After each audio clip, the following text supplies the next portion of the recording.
All right, everybody. I am Matt Hill. I'm with Night Energy Services. Welcome to our October 2020 AADE Mid-Continent Chapter Zoom meeting. We are very honored to have our special guest, Beth Lewis, CRPS. She's a Certified Retirement Plan Specialist. Beth has been in the financial services industry for over 26 years. She began her career working with nonprofit entities, helping them design the best retirement plan best retirement plan for their needs, as well as focusing on individual participants' retirement readiness.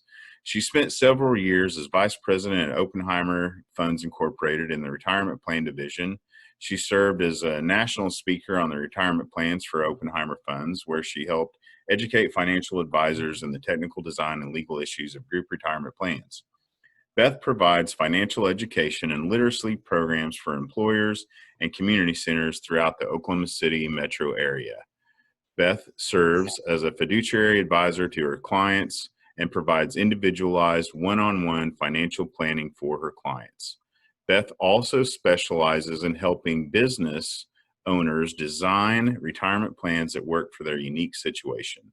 She enjoys helping individuals and business owners reach their lifetime goals through a focus on strategy rather than product. She joined Access Financial Resources to better serve her clients through a wider range of offerings and services that focus on the individual, family, or business. She graduated from the University of Oklahoma with a Bachelor of Business Administration.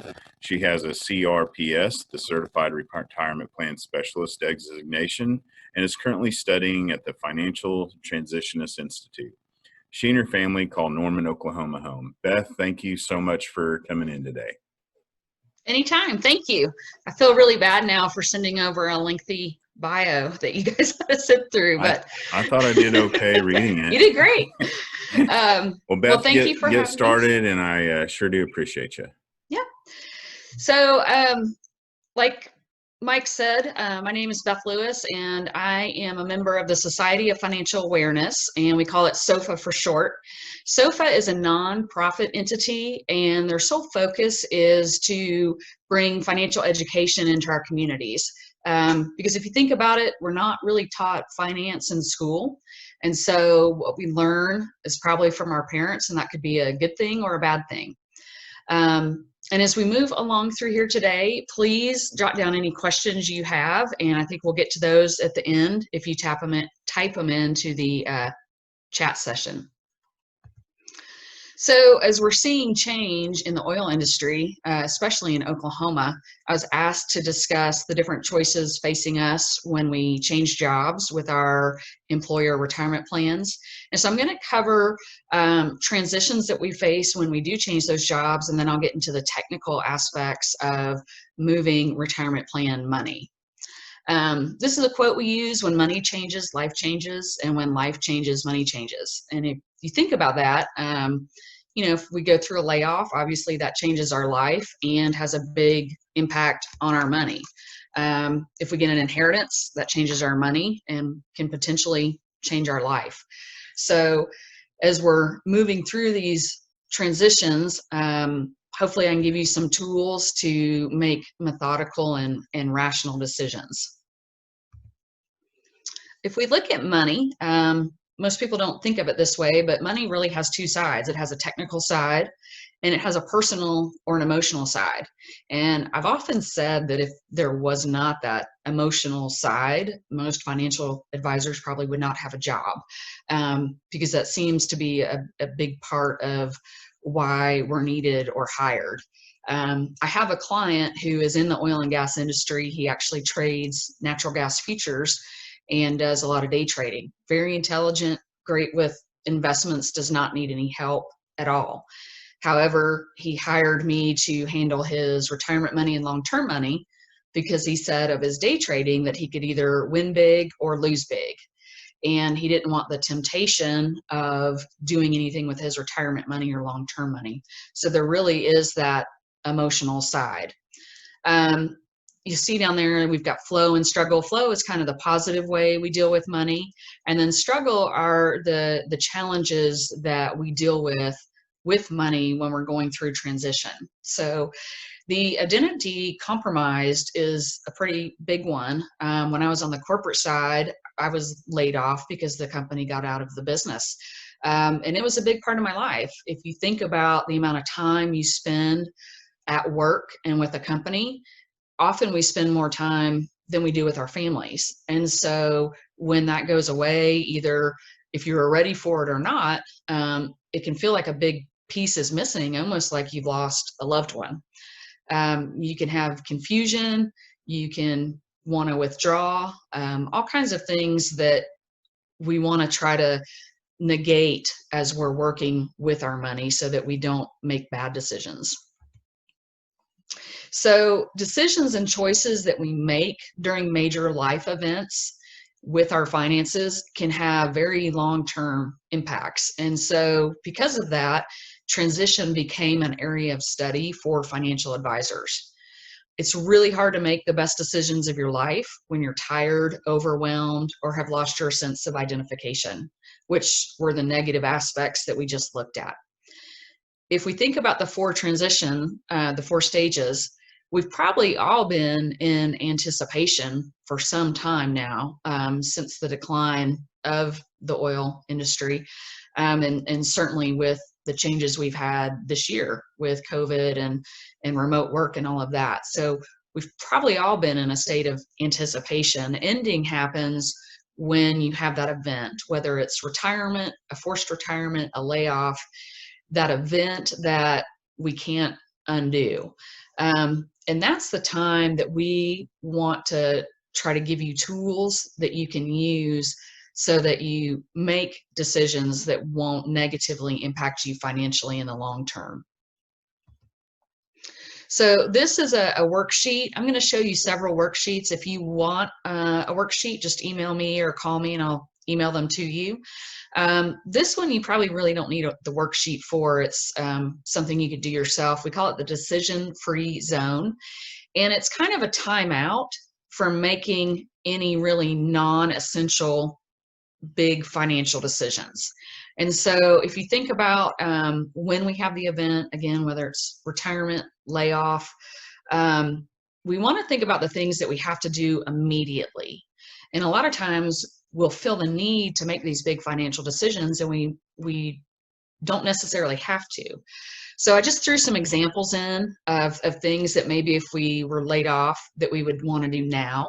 And that's get a resume out, get letters of reference from your previous employer, apply for unemployment, and then assess your short-term living expense evaluation. Those are probably pretty key items that would need to be done ASAP.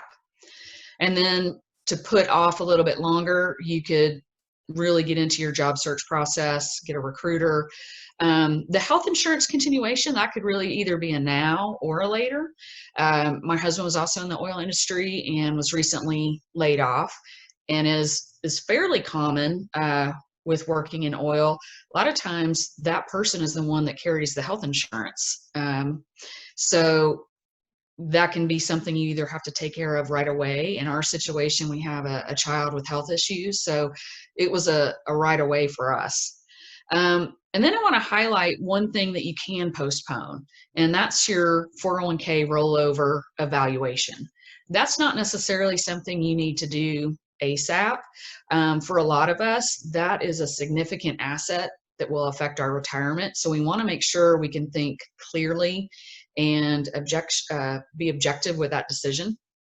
So that's something you can put off, and I'll get into more details in a little bit. This is another worksheet. We call it financial triage. So if you kind of get some of your fears or concerns down on paper, they don't look as scary. Your mind tends to race. You go to sleep at night and you're worrying. If you can get some of those out. So for instance, a concern might be your immediate short-term expenses. Now use our situation again. We kind of anticipated something happening and started saving at the beginning of this year. So for us, the level of threat isn't necessarily immediate. It's in the possible to unlikely, and it's something we can manage. But For others, they might not have that, and so it could be immediate. You might need to think of a way to immediately solve that problem. So if you can get some of those down on paper and put where they are, they might not be as bad as you think, or they might let you know what you need to handle first. So I'm going to kind of transition now and talk about retirement. So hopefully we have time to prepare, but not all of us have that luxury in this environment. Most of us do more planning for our vacation than we do for our retirement. And if you think about it, we could be in retirement for 20 to 30 years. Now, I know when we took a vacation last summer, I spent probably 4 days looking for the best deal on airfare, the best hotel, looking at pictures, which hotel we wanted, getting the best deal for a car rental. Most of us take more time doing that than planning retirement. A lot of times people let me know 2 months before or 6 months before. So if it's something you can start thinking about, and if you are in a situation where you're still looking at retirement, I highly encourage you to take some time with your spouse, significant other, or yourself, and just think about what you want to be doing in retirement on a Tuesday afternoon, and jot that down. So we have to think about longevity. We're living longer. We have higher prices, rising healthcare costs. We're seeing obviously an increase in life expectancy. So a man at 65 today can expect to live till 84, so another 20 years about. So think about retiring at 65 and needing to have prepared to have income for 20 years. Then it's pretty daunting. So we also have higher prices, so inflation. Typically the inflation rate has run about 3%. This is a little calculation that you could use. I looked at a loaf of bread for $2.58. So in 20 years, we'd be looking at $4.50 for bread. So that changes what we might need to think of as what kind of income we're going to require in retirement, or what kind of assets we're going to need, because what we have today, we're going to need more for 20 years down the road. Planning for healthcare is important. I like to mention this, even though it's not really 401k related, but we know Medicare begins at age 65, and there's an enrollment period that starts 3 months before your 65th birthday and goes 3 months after. If you miss that window to sign up, they charge a late fee, and it's not just a one-time late fee. It actually is applied to your ongoing premium. So that's a good date and thing to have on your radar. So here's another worksheet, and I strongly, again, recommend talking, if you have a spouse or significant other, talking about retirement. It's a conversation that most don't have. I'll pick on my husband again for a minute. When we went through COVID, we were both working from home, but we were both working. And most spouses aren't really used to being at home all day with their other spouse. You know, one or both are gone from 8 to 5. And so I'm still working at home unless I have client meetings, and he's at home without work. So it's definitely a different dynamic, and it shifts you to think about retirement, because neither of you will be working, and it's just a different environment, and it's something to think about. So talking about what you both think about your expenses. If you have any number that you prepare for retirement, one of the most important numbers you could try to come up with is what your fixed monthly expenses will be. Now, it's going to be hard to guess if that's 10 years away or 20 years away, but try to figure out what your monthly expenses would be. Find out what you both think about vacations. Again, to me, it's very important to take vacations. My husband would be super happy just staying here and working on projects in the yard. So it's a good conversation to have before you get to that moment. Another big one is financial help for adult children. I saw a statistic, I don't know that I necessarily believe, that 78% of adults are helping their adult children. I do know it's pretty high. We're seeing a lot of folks that are retired living on a fixed income helping children. So that's something to know about how far you would want to go, or if you would need to go there to help those children. Another worksheet. So just talking about what's important to spend your money on. Again, to me, I'd like to vacation in retirement. How you track spending. An easy way to track spending that usually gives people a headache to think about, but now that we have electronic banking, you can really just print off a bank statement for a couple months, 3 months, and see where your spending has been.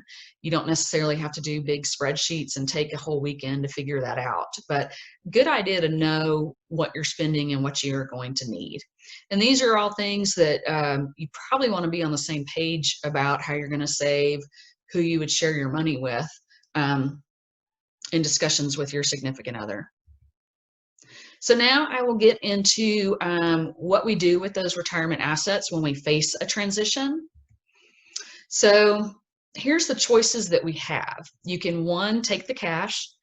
You can leave the money in your current plan. And by current plan, we should say old plan if you've left that employer. You can move the money to the new employer's retirement plan, or you can roll that money into an IRA. We're going to take a look at each one. So taking the money. The positive to that is you do have immediate access to the money.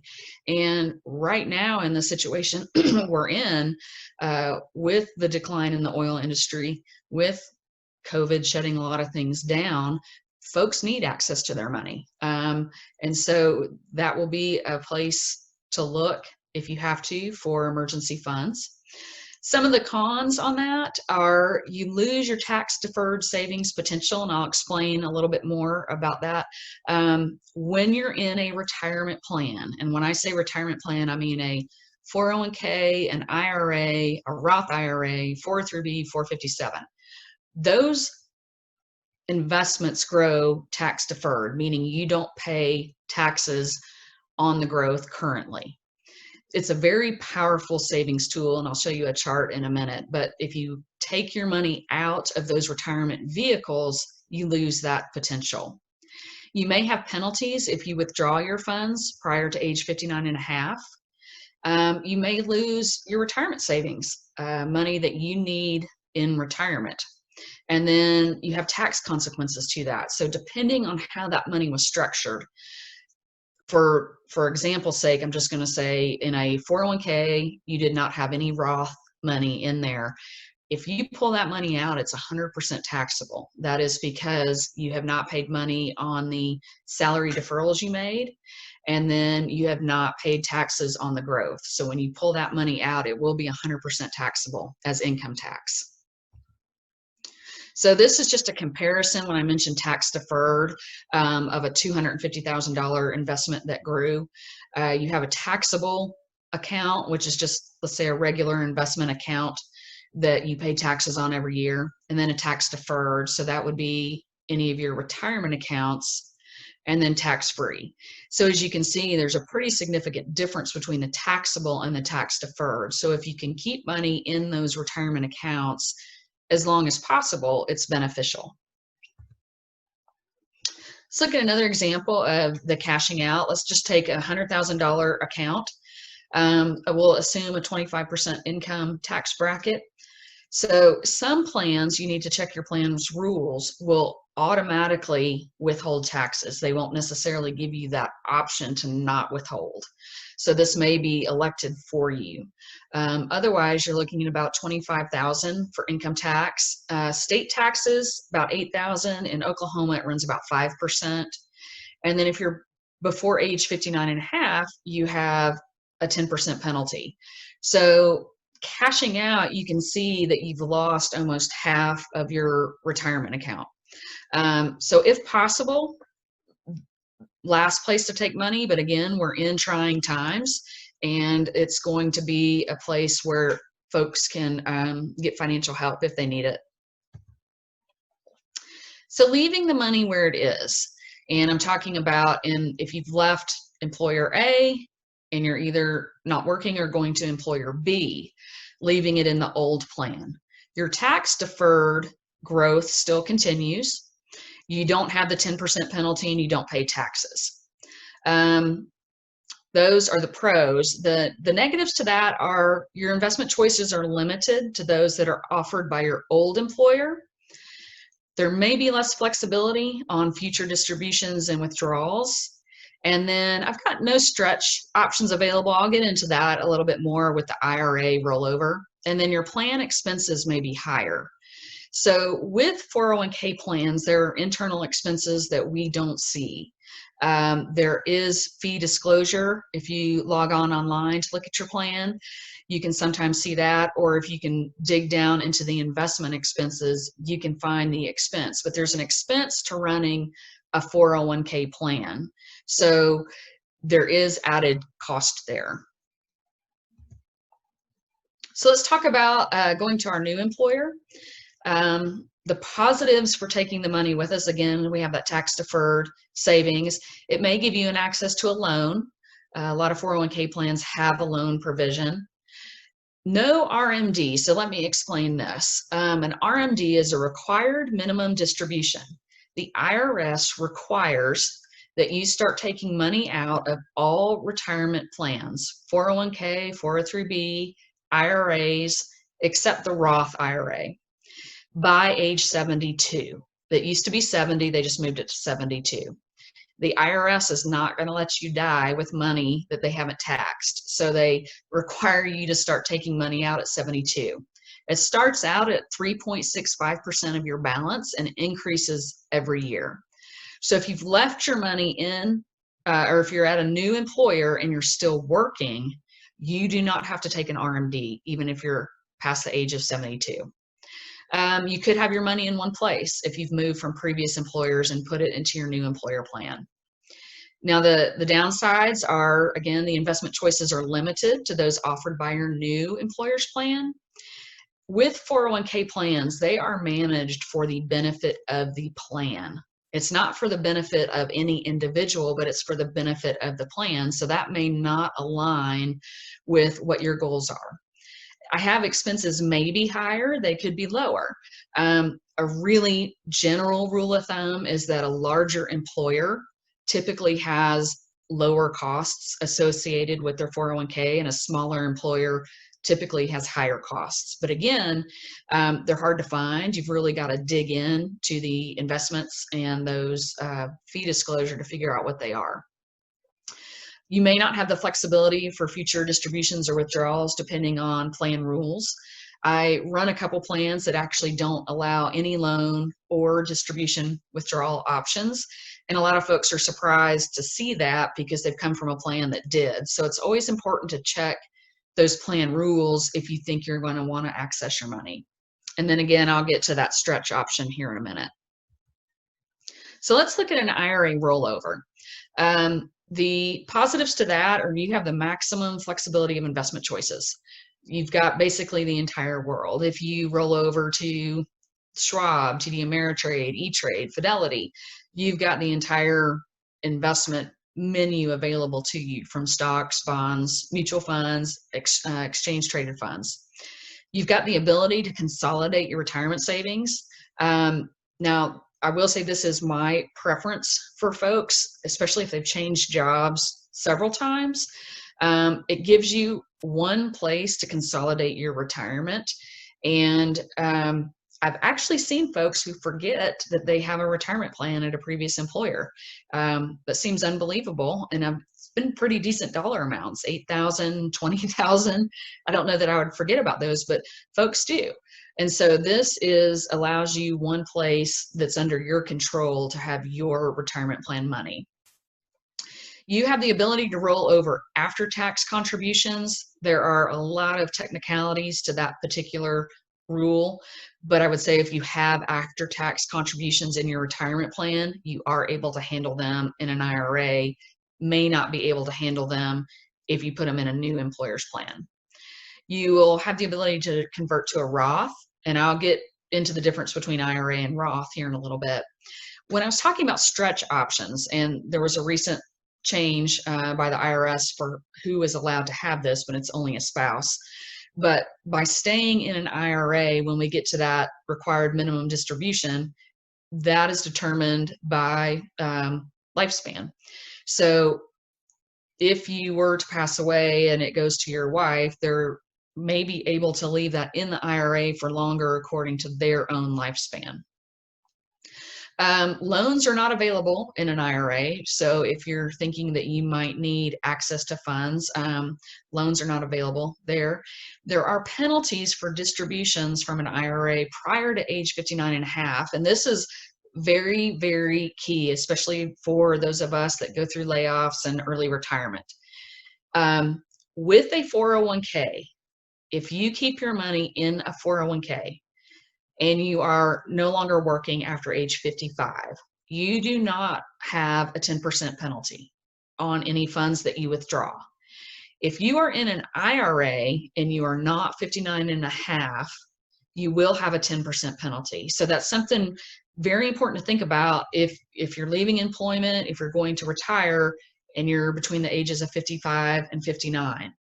You might want to stay in that 401k vehicle so that you don't get hit with a 10% penalty. And it's a tricky little rule because it doesn't really make sense that if you're in the 401k, there's no 10%. If you're in the IRA, there is, but it's a costly mistake. So it's really important to look at these things before deciding what to do.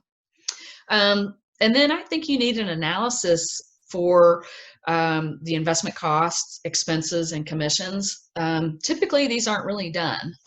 Unfortunately, in the financial community, we see an opportunity to roll something over to an IRA, and it's beneficial to the financial planner. But you really need to take a look at your costs of where you are and where you're considering going. And any planner you work with, if you ask for that, should do that for you. And it's not all about cost necessarily. I have a lot of folks that they might be increasing costs to go to an IRA rollover, but they don't want to do it themselves, or they don't want it at their old employer. But it's just nice to see that analysis and make sure it makes sense for you. So if you're doing a direct rollover, and what that means is a rollover is if you're moving this tax advantage money from a 401k, this applies from an IRA, any retirement plan, and you're moving it to another retirement vehicle. IRA, 401k, 403b, 457, any retirement vehicle.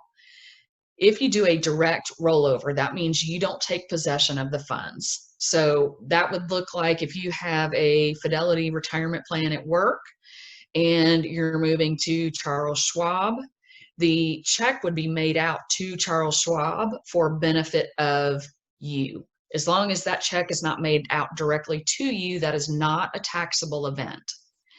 If that check is made out to you, it is a taxable event. So you want to be pretty careful about how you move money if you're going to. If you do make a mistake, if you get hired before you thought you would, or if you're moving, decided to move to an IRA after you had cashed it, you have 60 days from the initial distribution to put it back into a retirement plan to avoid the tax consequences. If an employer has withheld automatically the federal and state taxes, you can't really get those back, but you would avoid the tax penalty and the income tax as well. So things we want to consider, ask for internal expenses, and I mentioned this before, disclosures for investments in your existing, your new 401k or an IRA, so that you know what is there. It's not uncommon, again, if you're with a large employer, to have very low internal expense ratios, perhaps 0.5% on popular fund A.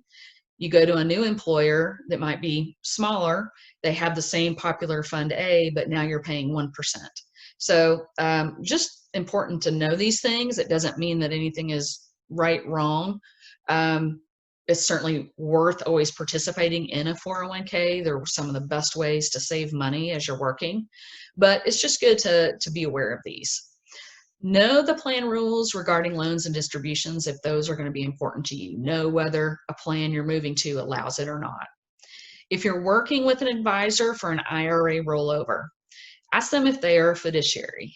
Ask them how they get paid. A lot of folks are shy to ask an advisor how they get paid or they make money. If you think about it, when we go to a CPA or an attorney, it's one of the very first things we ask. Don't be shy to ask that question. A fiduciary is somebody that is legally liable to do what's in your best interest. Now that's in comparison to the suitability standard. And the suitability standard states that if I have two investments, I have investment A and investment B. If investment A costs more to the client and pays me more, I can sell investment A without disclosing that investment B is lower cost as long as it's suitable. As a fiduciary, you cannot make that decision. You have to present the best investment option, the least costly investment option with no regard to payment to the advisor. So it's good to know whether that advisor is operating under the fiduciary standard or the suitability standard. If you're between the ages of 55 and 59 and a half, again, this is so important, especially when we're seeing so many layoffs, because it's pretty common to see somebody that's 56 and laid off and thinking, I might want to retire now. Make sure that if you're going to do that, that you consider very carefully where you're going to be pulling assets from to live on. You don't have that 10% penalty if you stay in that employer's 401k. If you move to an IRA before 59 and a half and have to pull from it, you will be hit with 10%. And I see that mistake a lot where people roll out, they're not 59 and a half and didn't realize they could stay and avoid that penalty. And you want to know how accessible your funds are. Is there a place to log in and you can send yourself a distribution? Can you see it? Is it transparent? Or is it very difficult to access those funds? Do you have to have 500 signatures in order to get a distribution? Investment flexibility. And then again, I know I've harped on it, but I think it's important to know what your fees, your investment expenses, and commissions are going to be for the services you receive. So I said I'd covered the difference between Roth and the different vehicles, and I'll get into that. There's a way to somewhat diversify your tax liability. So you have options in how to invest your retirement. We have pre-tax investments. And so those are your 401k, a traditional IRA, 403b, 457. Those are investments that you have not paid current taxes on. So in a 401k, you're actually reducing your taxable income with your salary deferrals. So you haven't paid taxes on that money. And as it grows, you're not paying taxes on that money either. When I talk about 401k, IRA, Roth, those are vehicles, not investments. So an investment goes inside the vehicle. It'd be like adding power steering, power windows, which hopefully we all have by now, navigation. That's your investment that's going in a vehicle. The 401k or the IRA, that's actually a subsection of the IRS code. We're putting mutual funds or stocks or bonds in those vehicles. A Roth IRA is an after-tax investment, so you do not get a current tax deduction. When you contribute to a Roth 401k, you're not reducing your taxable income. When you contribute to a Roth IRA, you are not getting a tax deduction. But it will grow tax deferred, and you will not have to pay taxes on that when it comes out. And that can be pretty important for our tax liability later. Any investment that's created with after-tax money, so if you just have an investment account that's not through a retirement vehicle, that will have less of a tax liability. You will just be taxed on gains. And then there's also tax-free bonds or tax-free bond funds. So you want to understand your tax situation, and it's kind of like looking into a crystal ball, but if you can kind of guesstimate what you think your taxes might be or your tax liability in retirement, you will no longer have your 401k deduction, so you won't be reducing taxable income. You may not have your mortgage interest deduction if you've paid off your house, and hopefully if we're in retirement, we don't have the child deduction.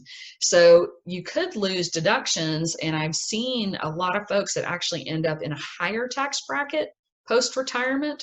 So that's a situation where you might want to plan on trying to use Roth so that you would have tax-free money to access. So income is the name of the game in retirement. I get the question all the time, how much money do I need to retire? I've heard I need $1 million. It's really about the income that you can generate and your expenses. So when I talked earlier about knowing what your expenses are going to be in retirement, if you can kind of guess that, then you can figure out what assets you have to answer that need. You want to identify those sources of income.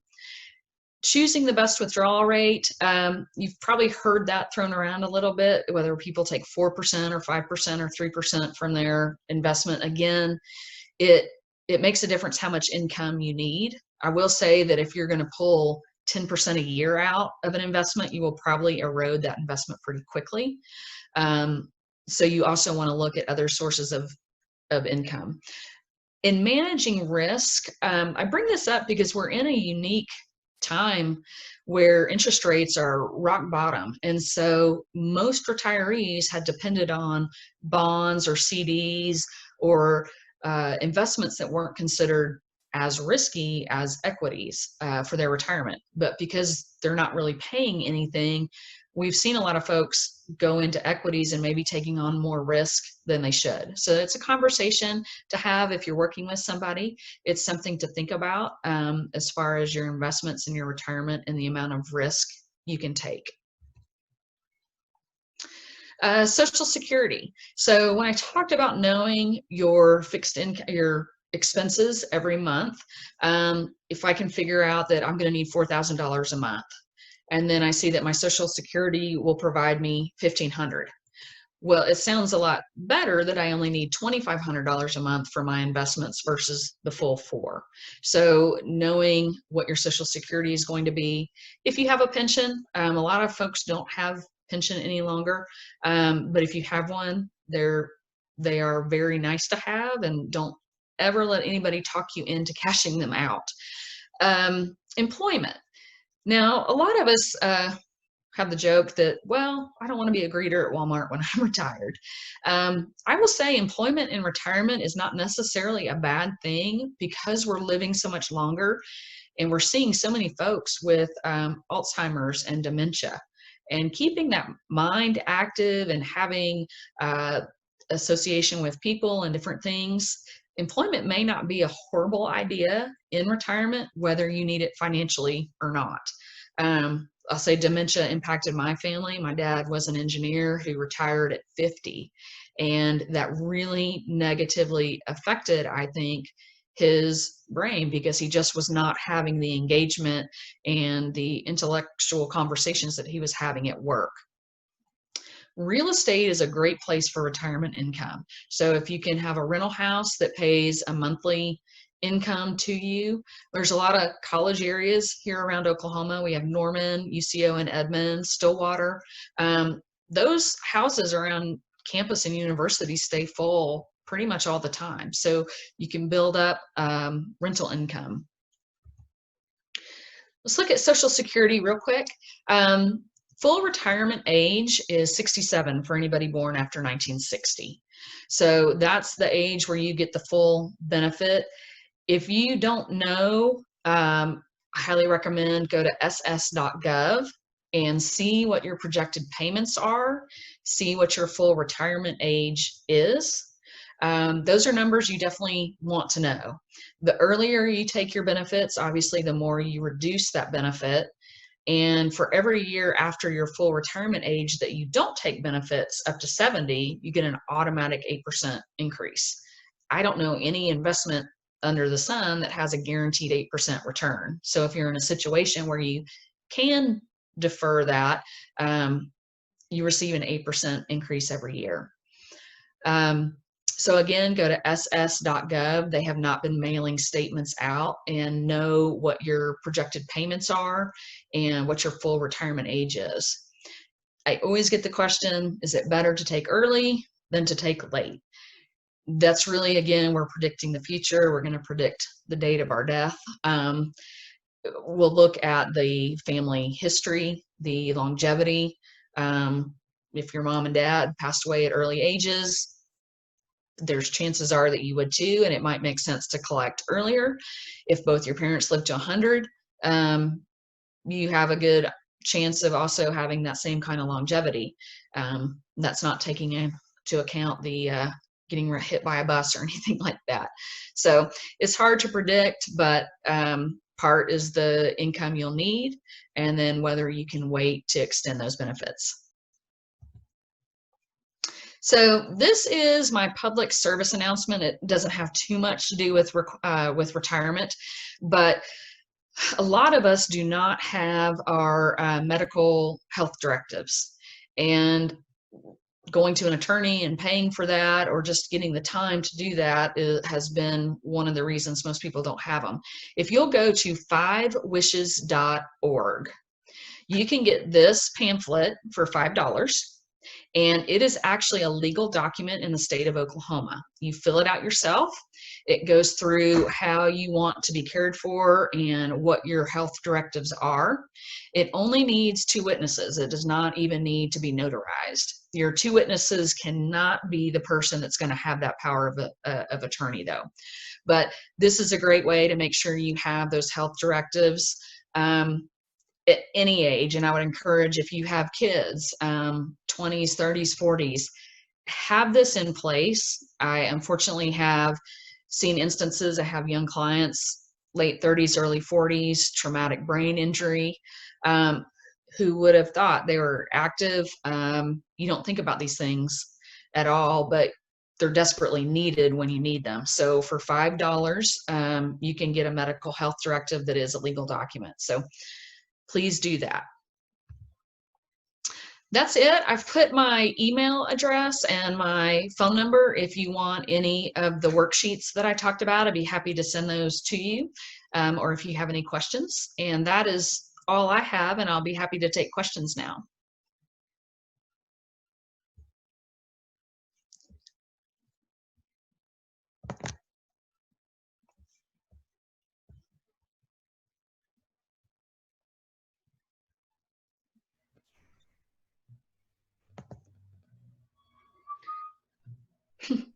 If you've got any questions, just type them in that chat and I will answer them. And otherwise, if you don't, I appreciate your time, and I'm happy to get any of the documents to you that I talked about today. Hey, Beth, I have a question. Everybody, I think I unmuted everybody now, so you can turn on your videos and say hello to Beth and thank her for coming. Beth, many of the engineers I know they've started their own business just by themselves, saying, hey, now I'm a consulting firm. So if you could, maybe for those guys, maybe talk about like the one participant 401k plan, or the IRA, the self-employed IRA, because both of those options, I think everybody should probably start their own business for many tax benefits. I'm sure you go into that a lot with people, but so say I'm a consultant. What about a one participant 401k or the self-employed IRA? Yeah, so it's a full-blown 401k, and we call them solo Ks, single Ks, individual Ks, and you get all the benefits of a 401k for a self-employed person. You can have a spouse employee or a child employee or a grandparent, so single line family members as well, without kicking yourself into a full-blown 401k. 401ks can be expensive for small businesses. So the solo K really just works like an IRA with whatever investments you need, but you have all the benefits of a 401k. So you can take loans, and that's very attractive to folks starting their own business because it accesses funds that they may not be able to tap into normally, and then they don't have any tax consequences for doing so. The self-employed, or the SEP IRA, is very similar to the solo K. It does not have a loan provision. There are a little bit of administrative costs that come with a solo K. So usually if I'm talking to somebody and they're not going to need a loan provision, we'll look at a SEP. unless they want Roth, because you can have Roth on the solo K as well, but not the SEP. You do have to be careful if you add employees though. So if you have one of these types of plans and you've started a business and you're thinking about adding an employee, 1,000% talk to your advisor, talk to your CPA before you do that, because you get into a situation where you have to cover them as well. There are solo Ks as well where you can actually purchase real estate. I say that with a lot of caution because there's a lot of rules and technicalities to it. So again, make sure that you're working with somebody that can do that and has a track record of doing it. But it is a possibility as well to own real estate in those. Great. So is it just more like some businesses, if I'm a self-employed person, I'm a consultant out there, again, a lot of drilling engineers, completion, a lot of people in our organization are going to be looking to be a consulting engineer now and do project engineering. So is a lot of it just a matter of how much they contribute? Like the one participant 401k, you can only contribute up to a certain point. And then if they're still wanting to contribute more into their retirement, that's when they start the self-employed IRA. So on the single K and the SEP IRA, they have very similar contribution maximums, but you get to them in different ways. So with the solo K, you have your salary deferral that you can put in, but then you can also make a profit sharing contribution as the employer. So you can put up to over $55,000 into a solo K, but it's done through salary deferral and profit sharing. Whereas a SEP, it's done in a different manner, but you can still get to the $55,000 number. So I really look at a couple of things with the solo K. Do we need a loan or do we need access to Roth? Roth IRAs have income limitations that if you make too much money, you can't have them. So Roth in a 401k is sometimes something you can use. With the SEP, you don't necessarily have the administration charges, which are not very much on a solo K, anywhere from $250 maybe to $500 a year. But if you're not needing a loan or a Roth, a SEP is a pretty simplistic way to go. And you have the entire investment universe, typically mutual funds, stocks, bonds, ETFs, and then I mentioned real estate as well. Gotcha. With the SEP, so with the owner K, it has to be set up by December 31st. A SEP IRA, you actually have until your tax filing. So you do have till April 15th, which a lot of self-employed people like because they don't know necessarily by December 31st what they have to put in, or they get to tax filing time and they're told they owe $50,000 in taxes. The best way I think to reduce that is to pay yourself and reduce what you're going to pay to the government by There you go, everybody. putting something in the SEP. I like that idea. All right. Well, I'm going to let you go. Beth Lewis, everybody. Thank you so much. Thank you. I appreciate your time. Taking care of our group today and teaching us all how to take care of our money for the future. Hey, everybody, if you're not a member, please go to Aade Midcon and sign up to be a member. Of course, I'm going to save this video and make sure and share it with everybody so everybody will be able to take Beth's advice and give her a shout and take care of your money. Thank y'all. Have a good day. Thank you. Have a good day.